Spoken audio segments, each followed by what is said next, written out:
जनसंख्या एक विकट परिस्थिति। कोई राज्य हो या फिर राष्ट्र हो, उसकी आर्थिक एवं सामाजिक उन्नति के पीछे उसकी जनसंख्या का बहुत महत्वपूर्ण योगदान होता है। मगर ज़रूरत से कहीं ज़्यादा अधिक जनसंख्या हो जाने पर उस देश या फिर उस राज्य की उन्नति की जगह अवनति होने पर भी उस जनसंख्या का बहुत बड़ा योगदान होता है। आखिर क्यों उत्तर प्रदेश को 2 चाइल्ड पॉलिसी की ज़रूरत पड़ गई, जानते हैं इस वीडियो के अंदर। हाल में ही उत्तर प्रदेश की राज्य विधि आयोग ने एक ड्राफ्ट तैयार किया है जिसका नाम है the Uttar Pradesh population control stabilisation welfare bill 2021।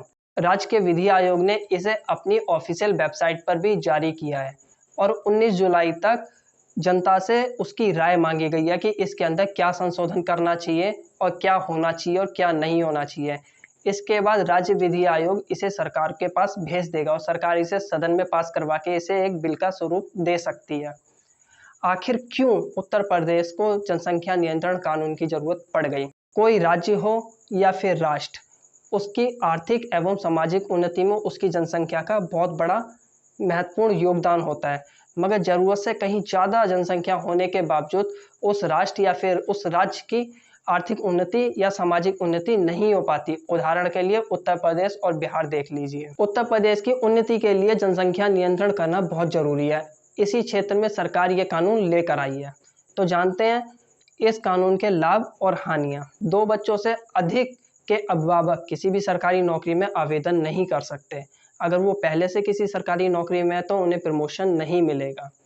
2 बच्चों से अधिक के अभिभावक किसी भी निकाय चुनाव में उम्मीदवार खड़े नहीं हो सकते और साथ ही लगभग 77 सरकारी योजनाएं एवं अनुदान से भी उन्हें वंचित रहना पड़ेगा। चलिए अब इसके लाभ जानते हैं। जिनके 2 बच्चे हैं और वो सरकारी नौकरी में हैं, उनके लिए 2 एक्स्ट्रा इंक्रीमेंट, प्रमोशन, आवासीय योजनाओं में छूट एवं तरह तरह की योजनाओं में लाभ मिलेगा। और आम आदमी जिनके पास कोई सरकारी नौकरी नहीं है, उनके लिए बिजली के बिल, पानी के bill, house tax, home loan आदि योजनाओं में उन्हें काफ़ी तरह की छूट प्रदान की जाएगी। अगर ये कानून लागू होता है तो उसके बाद सरकारी कर्मचारियों, अधिकारियों एवं जनप्रतिनिधियों को शपथ लेनी होगी कि कानून लागू होने के बाद अगर उनकी तीसरी संतान होती है तो उनका निर्वाचन रद्द, अगर सरकारी नौकरी में है तो उनके प्रमोशन में कटौती एवं बर्खास्त तक करने की सिफारिश की गई है। साथ ही सरकार 2 चाइल्ड पॉलिसी के साथ साथ 1 चाइल्ड पॉलिसी पे भी ध्यान दे रही है। ऐसे अभिभावक जो सिर्फ एक संतान उत्पत्ति के बाद अगर अपनी नसबंदी करवाते हैं तो उन्हें बेटे पर 80,000 रुपये और 20 साल तक इंश्योरेंस के साथ साथ उसकी पढ़ाई का खर्चा सरकार उठाएगी और बेटी पर 1 लाख रुपये और उसकी उच्चतम शिक्षा का भी सरकार खर्चा उठाएगी और तरह तरह की उन्हें सुविधाएं दी जाएगी, सरकारी नौकरी में वरीयता प्रदान की जाएगी। अब जानते हैं हम अपनी राय। अब कोई भी देश सही, उसके पास प्राकृतिक या फिर भौगोलिक संसाधन लगभग सीमित होते हैं।